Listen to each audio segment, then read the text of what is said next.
माँ मंगलागेरी व्रत कथा।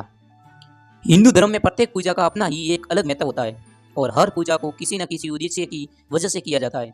यदि आपके विवाह में कोई बाधा आ रही हो या वैवाहिक जीवन में नोकझोंक चल रही हो और आपको संतान सुख की प्राप्ति नहीं हो रही हो, तो आपको माँ मंगलागेरी के व्रत को विधि विधान से करना चाहिए। माँ मंगला गौरी व्रत श्रावण माह के मंगलवार को ही किया जाता है।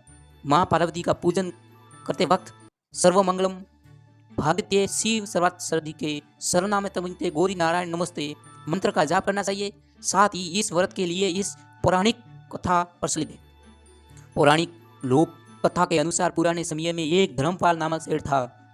वंश बढ़ाने के लिए उससे के कोई संतान नहीं थी। इस वजह से सेठ और उसकी पत्नी काफी दुखी रहते थे, जिसके चलते सेठ ने कई जप तप ध्यान और अनुष्ठान किए, जिससे देवी प्रसन्न हुई।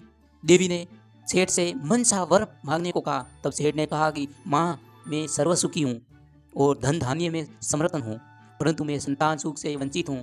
मैं आपसे वंश लाने के लिए एक पुत्र वर मांगता हूँ। देवी ने कहा, सेठ, तुमने ये बहुत दुर्लभ वरदान मांगा है, पर तुम्हारे तप से प्रसन्न होकर मैं वरदान तो दे देती हूँ, लेकिन तुम्हारा पुत्र केवल 16 साल तक ही जीवित रहेगा।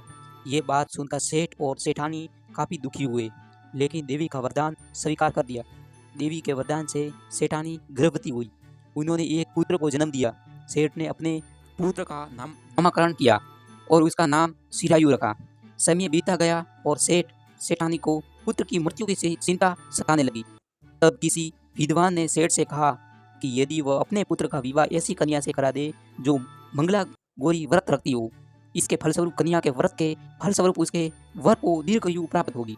सेठ ने विद्वान की बात मानकर अपने पुत्र का विवाह ऐसी कन्या से ही किया जो मंगला गौरी का विधि पूर्वक व्रत रखती थी। इसके परिणाम स्वरूप शिरायु का अकाल मृत्यु 2 संवत ही समाप्त हो गया और राजा का पुत्र नामानुसार शिरायु हो उठा। इस तरह जो भी स्त्री या कुंवारी कन्या पूरे 17 भाव और मन से माँ मंगला गौरी का व्रत रखती है, उनकी सभी मनोकामना और मनोरथ पूर्ण होती है और उनके पति को दीर्घायु प्राप्त होती है।